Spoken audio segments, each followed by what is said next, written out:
Hey everyone, Eddie Wilson here with the Think Realty podcast. We're really excited that you joined us today. We've got an awesome show in store for you. One of my good friends we're going to be having on the show today. He's got an awesome past, really interesting story, but more important than that, he's got an awesome vision for the future. So Abhi, if you don't mind, thanks for being my co-host today, or thanks for letting me be your host of the side. Something like that. And then it's a good mishmash. Yeah, okay. Appreciate that. But why don't you can jump in the sponsors and then I'll ask the hard questions. This just needs to rotate. Yes, absolutely. Aligned Strategic Wealth helps individuals, families, and businesses preserve and grow generational wealth through efficient capital and tax strategies. Protect and grow your real estate portfolio and your business with confidence. President, founder, head honcho, Big Cheese CEO, Gary Pinkerton is a Navy nuclear submarine captain and a veteran real estate investor. Learn more at alignedstrategicwealth.com. That's alignedstrategicwealth.com.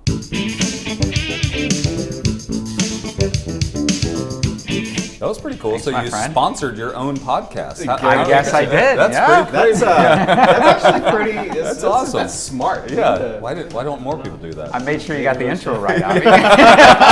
He's like, I'll fix Abhi. I just make sure that he says it perfectly. I had to do the Big Cheese thing. That just love it. Yeah, love fitting. it. Yeah. Thank you. Honored.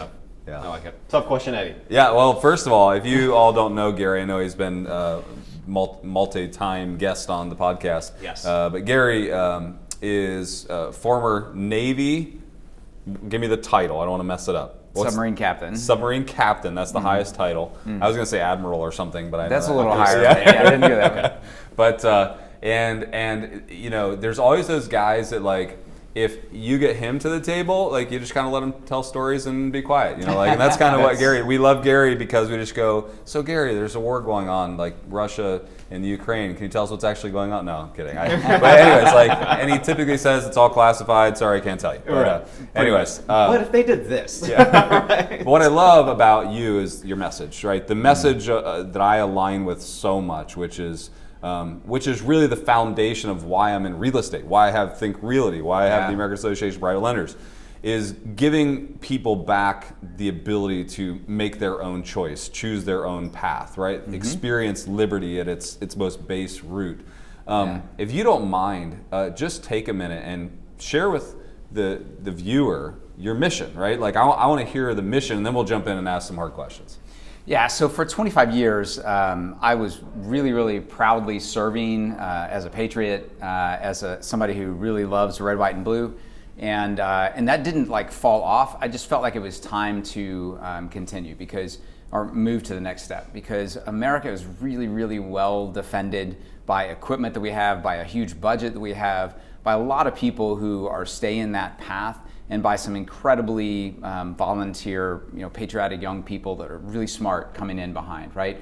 And so it's never really been, the threat for America has never really been from outside, right? It's got a lot to do with geography. It's got a lot to do with our when we came about in this world. But we've never really had a threat. The threat has always been from the inside, right? And that happens with all first world countries at some point. And so I started to realize that, man, if this thing falls apart for my kids or grandkids, it's going to be because we didn't hold it together inside. And so I started to understand that that patriotism and a desire for freedom actually meant agency. It meant like giving the people the ability to not have to do what some tyrant kind of government, if they ever came to power, I'm not saying they're in power, I'm just saying when they come to power, if they can't control the people, because the people can just say, I'm not going to play that game, then everybody's got freedom, right? And you don't have the ability for that to take hold. So I want to help people do what we do, which is buy real estate and have control of your own funds, maybe have a business, and be able to make your own financial decisions. If that includes moving from New Jersey to Florida like I did a couple years ago, or if it means leaving your employment and starting a business of your own. So that's why I do that. Yeah. And so you primarily invest in real estate personally. Any other investment strategies that you employ? Yeah, so I talk about this hierarchy of wealth pyramid, and it's just a kind of a mental image. It's in a book that my business partner wrote called Heads I Win, Tails You Lose. And And when they reach out to me, I'd be happy to send them a copy of it. But it's this like 4-level like pyramid from Egypt, you know? And the bottom is this foundational layer, but right above that is direct ownership of things. And the fundamental idea is that for you to be successful, you got to have some control over your money and your future and keep the risk low. And keeping the risk low means you have control over the money and you have insight into where it is.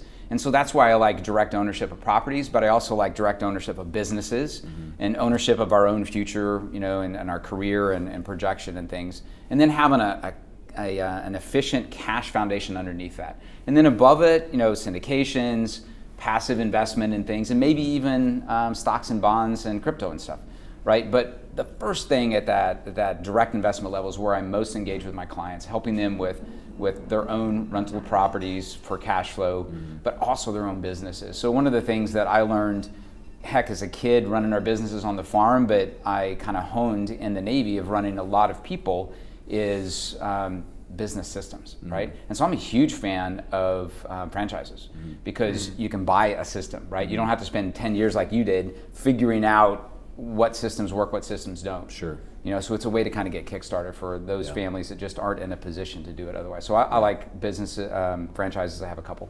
Yeah, I love that. You know, I think sometimes because people know I've built a business system, they think I'm anti-franchise. It's like, go franchise yourself. I actually feel like there are certain people that are predisposed and need a franchise to be successful because they're not going to go implement a system themselves. But if it's enforced upon them, they can find success in it. So I completely agree. And especially where I like it is for kids. So like I have a 20-year-old and a 17-year-old, and I want them to learn how to deal with people and manage people and be a leader. And I don't want them to also have to figure out how to create the systems, right? And so I want them to learn that and then say, okay, now go do this on your own and give up the whatever franchise you have. That's great. So if you've had some level of success, obviously these kind of people are, these investors, whether you're private equity or a business owner, you're thinking about that next move. Yeah. How do you do that efficiently from a both capital perspective and then of course a tax perspective? So how do I help them, or how does an individual think about that for their family? The latter. The latter, yeah. So you know, for me, again, it comes back to having some kind of like software to help you, but really it's that structure. And so again, I use the pyramid structure because, you know, primarily because it is this really, really stable structure that we can think of in our minds, having lasted thousands of years in Egypt and Mexico, right? And it's because they built the bottom layers really well before they moved up from there. But if you also just kind of think about the size, then you know you have a very large portion that is liquid at the bottom, safe, stable, like savings and protection layer, right? And so, you know, a lot of people say cash is trash. We've got inflation right now. Let's not have cash sitting around. Well, let me ask the business owners, like, what causes you to completely fail, right? Not having cash when you had to have it, right? And I had a friend who just invited me to a great construction opportunity because I happened to have cash that was needed at the time, right? Hey, wait, I didn't know that construction opportunity. So that, you know, the bottom foundational part, that's like maybe 40% of it, right? And then above that is your direct ownership stuff, and that's probably 30. But then going above that, it's like 20 and 10. And it was really eye-opening for me to see this structure because for 25 years, I was the guy who put my money into the brokerage account and the 401k and somebody else managed it, right? And a majority, 80% of my wealth was up there, right? At the top, where I had no control and max risk. And on top of that, your expense ratios are through the roof. If it's in mutual fund or a high load ETF, and that ultimately will eat away at long-term wealth anyway. So there's things that nudge at you like, gosh, I've got 30 rental properties and I do nothing but field this and I want to spend my time on the business, right?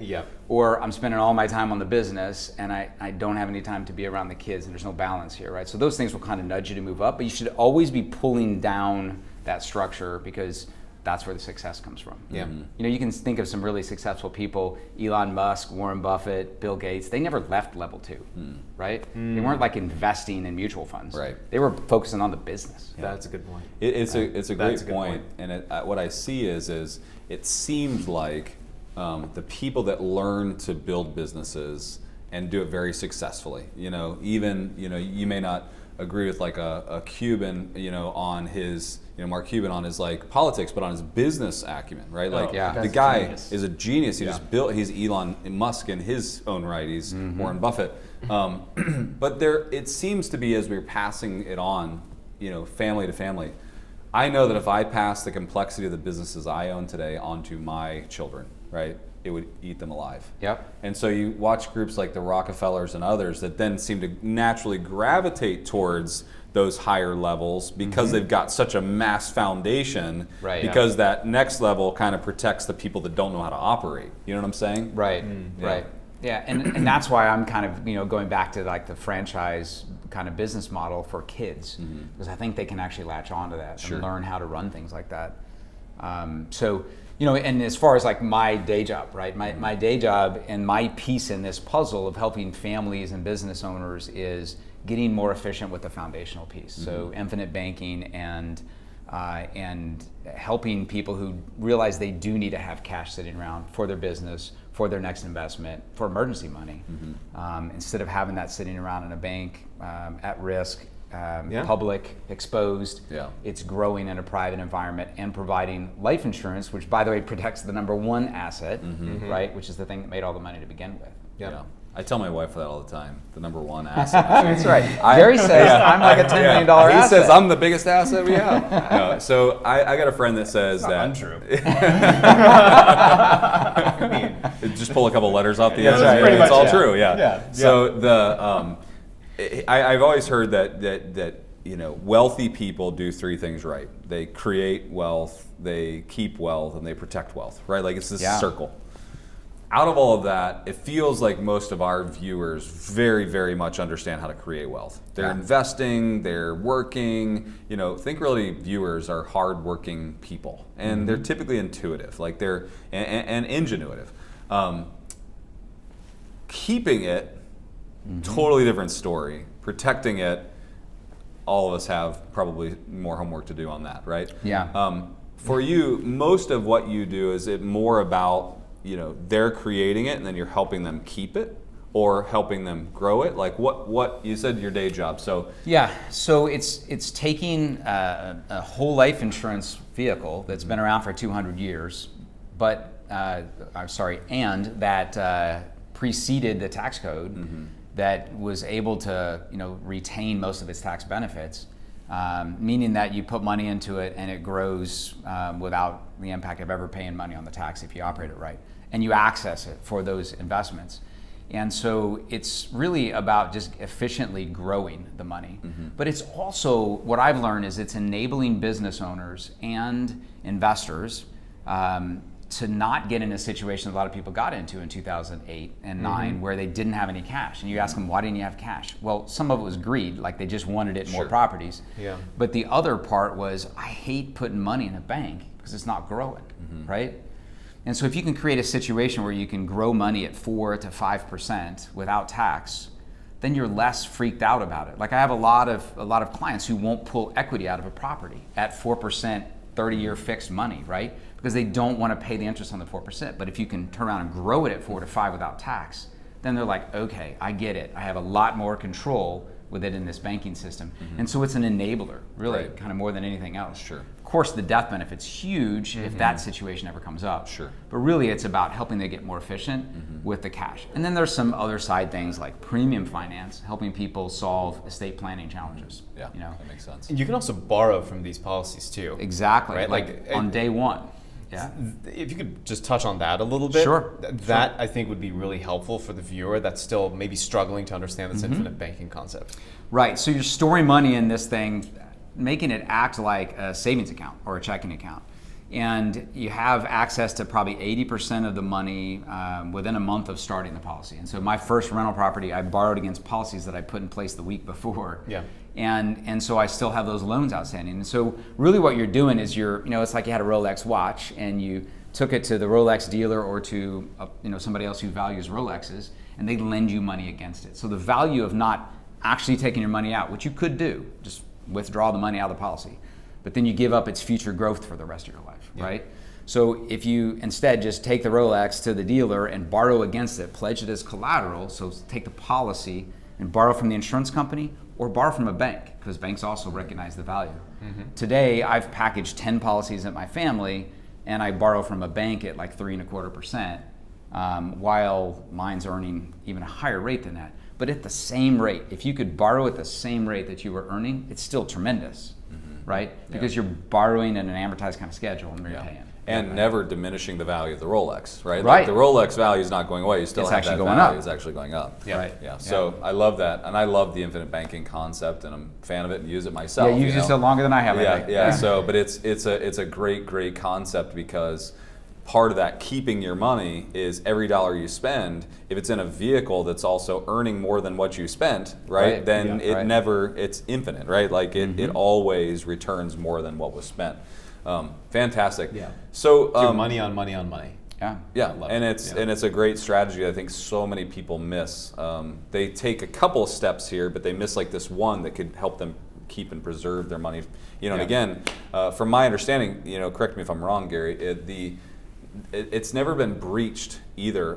Whole life policy has never been breached in a financial crisis or some sort of a it's the one asset that's always protected. Right, at a national level, Yeah. correct. And primarily it's because of the beneficiary designation. Like you have a policy and your children are beneficiaries.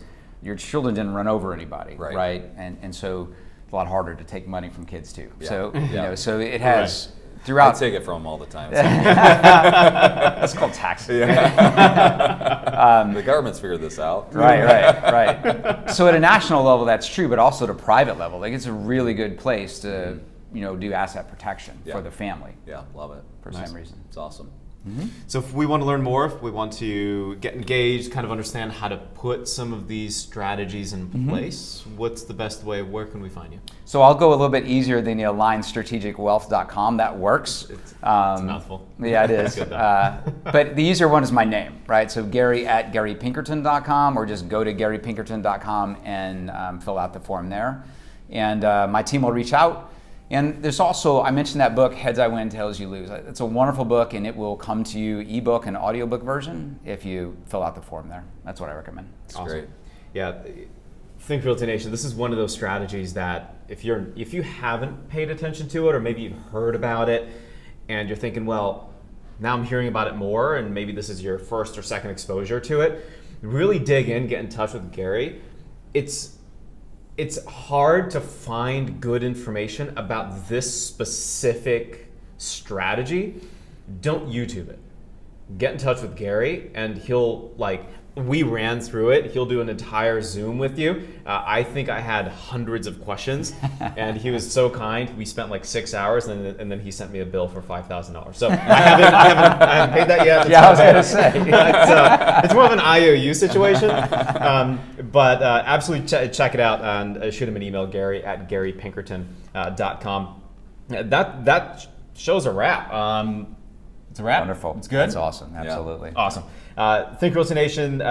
This podcast was sponsored by the only big cheese head honcho, Gary Pinkerton. Aligned Strategic Wealth helps individuals, families, and businesses preserve and grow generational wealth through efficient capital and tax strategies. Protect and grow your real estate portfolio and your business with confidence. President, founder, I think we talked about Big Cheese at some point, CEO Gary Pinkerton, a Navy nuclear submarine captain and veteran real estate investor. Go check him out at alignedstrategicwealth.com. And thank you so much for your service. No problem. Summer. Yeah. Oh, I need one of those shirts. Well, just like an extra small simplet. It'll be $5,000. Right, seriously. Until next time, happy investing.